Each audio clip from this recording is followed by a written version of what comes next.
Imagina uma situação em que você está na sala vermelha e de repente entra um homem de seus 50, 60 anos, apoiado nos ombros de um jovem que o conduz até a maca, e ali se deita. Sem muitas informações, você percebe que o homem se encontra em claro desconforto ventilatório, está cialorreico, e toda a informação que você tem e que você consegue coletar é que ele pediu ajuda ao filho porque depois de se levantar, tomou seu café da manhã, mas ainda assim sentiu cada vez mais uma dificuldade progressiva para respirar e foi levado até o hospital onde você se encontra nesse momento, que você vê claramente que é um paciente que está em risco de morte. O que será que tem por detrás disso tudo, hein? Às vezes na emergência, as coisas que parecem tão óbvias não são, e esse é um dos casos que desafia a gente a cada dia dentro da sala vermelha. Fica aqui que eu vou te explicar um pouco de como esse caso foi conduzido. Meu nome é Radamés, sou médico, trabalho com emergências e junto com meu colega Dr. Bruno Leite montamos esse grupo para que todos os dias vocês recebam um bolo de emergência, com dicas práticas, discussões de casos reais e novidades do mundo da emergência. Então, bora de caso? Logo depois que esse paciente deu entrada na sala vermelha, percebemos que ele estava com a voz abafada, cialorreico, taquipneico, taurisaturando, taquicárdico, pálido, diaforético. Imediatamente pensamos em uma anafilaxia. Tesoura na mão, realizamos a exposição do paciente enquanto preparamos a adrenalina, mas nesse momento percebemos um detalhe: o paciente estava febril. Nosso cenário mudou completamente. Mas, será que mudou completamente? Na emergência dizemos que damos ao paciente o que ele precisa no momento, e nesse momento o que ele precisava era de uma via aérea segura. Rapidamente, vimos que o paciente tinha preditores de via aérea fisiologicamente difícil e anatomicamente difícil. Decidimos então por um plano fora do habitual. Partimos para fazer uma COBE, que é a ketamina Only Brief Intubation, mas deixando à mão uma máscara laríngea e o set de crico, sempre. Esperar pelo melhor, preparado para o pior. Pré-oxigenação difícil do paciente. Mais uma vez que conseguimos, partimos para a laringoscopia. E aí encontramos a resposta. Era uma epiglotite. Condição rara, especialmente em adultos, mas potencialmente fatal, que exige diagnóstico imediato e intervenção rápida para evitar a obstrução das vias aéreas. Uma vez que as estruturas foram identificadas, conseguimos passar o bugie. Decidimos fazer o bloqueio neuromuscular nesse momento. Passamos aí um tubo 7. Paciente estável, bem acoplado à ventilação, bora trabalhar.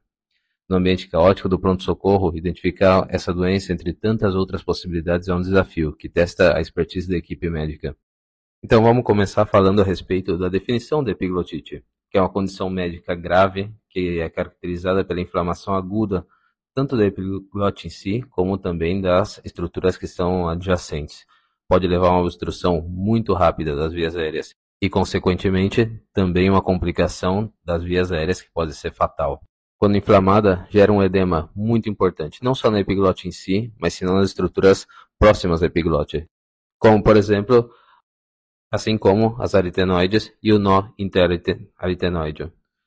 E é importantíssimo nesses casos a gente correr contra o tempo, porque a obstrução dessa região pode gerar uma obstrução à passagem de ar, especialmente nas crianças, que as vias aéreas são um pouco mais estreitas naturalmente e pode levar a desenlaces fatais. A causa principal é a Haemophilus influenzae tipo B. Lembra que a gente já tem uma vacina, obviamente, contra esse tipo de agente, e por isso cada vez mais estamos vendo cada vez mais epiglotites por outros patógenos pouco comuns, como Streptococcus e os Staphylococcus. Justamente por isso que a gente também tem que considerar isso como fatores para o nosso tratamento. Mas antes de entrar no tratamento, vamos falar que existem outras causas que podem levar à epiglotite, como por exemplo os vírus, principalmente o influenza, e também os fungos, como por exemplo a cândida. Existem outras causas que são não infecciosas, como por exemplo as lesões térmicas, traumas locais e até mesmo outras condições como autoimunes ou condições associadas, por exemplo, a transplante de órgãos sólidos. A apresentação clínica desses pacientes pode ser muito variada. Nos adultos, os sintomas geralmente começam com uma dor de garganta muito intensa, que pode vir associada a uma disfagia, audinofagia e também uma disfonia muito importante. Inclusive, era o caso desse paciente que vinha com uma disfonia já. Além disso, a febre geralmente é muito importante, que geralmente nesses casos é uma febre muito alta e persistente. Obviamente, nas crianças também aparece, mas de forma um pouquinho mais lenta que nos adultos. E já que estamos falando de crianças, lembrem também que as crianças podem se apresentar com um estridor também e a cialorreia, que foi o caso desse paciente, associada a uma agitação, que geralmente a criança não consegue expressar bem o que está acontecendo nesse caso. E o diagnóstico da epiglotite é um diagnóstico clínico e, obviamente, a laringoscopia vai ser a nossa ferramenta, nosso padrão ouro para fazer esse diagnóstico, que é quando a gente vai poder ver diretamente a epiglote inflamada e demasiada. Em alguns casos, quando temos tempo, podemos fazer uma radiografia lateral da região cervical do pescoço, onde a gente vai ver um sinal um pouco mais sutil, que é o sinal do polegar, que é quando a gente vê ali a epiglote bem edemaciada, que gera uma imagem bastante característica na radiografia.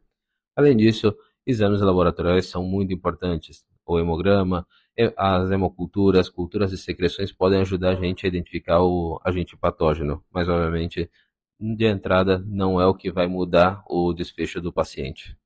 E o tratamento vai ser, obviamente, a estabilização das vias aéreas, sempre tendo em conta que é uma via aérea muito difícil e por isso temos que estar preparados com nosso plano B, nosso plano C e, obviamente, estar acompanhado de alguém que tenha mais experiência também.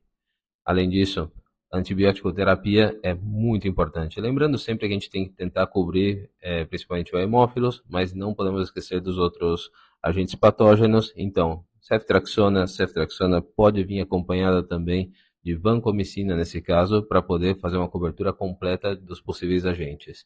Além da corticoterapia, que o uso dos anti-inflamatórios sistêmicos podem ajudar também nesses casos, mas obviamente não vamos esperar seu efeito antes de assegurar a nossa via aérea.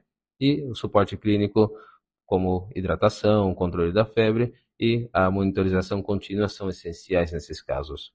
Geralmente, os pacientes que sofrem o quadro de epiglotite não têm uma mortalidade elevada, obviamente sempre quando a via aérea é tratada da forma correta e a tempo. Então estejam atentos e saibam que nesse mundo onde cada segundo conta, a epiglotite nos lembra que o conhecimento rápido e a ação precisa no momento exato pode ser a diferença entre a vida e a morte. Na emergência, estar preparado para o inesperado não é só uma habilidade, é uma responsabilidade. Então fique atento, porque como a gente viu hoje, até uma simples dor de garganta pode esconder uma tempestade mortal por trás disso. Então, até a próxima e lembre-se de seguir a gente nas redes sociais. Lá no Instagram, eu sou o Emergento Rada e o Dr. Bruno _Leite. É isso aí, gente. Abraço e até a próxima.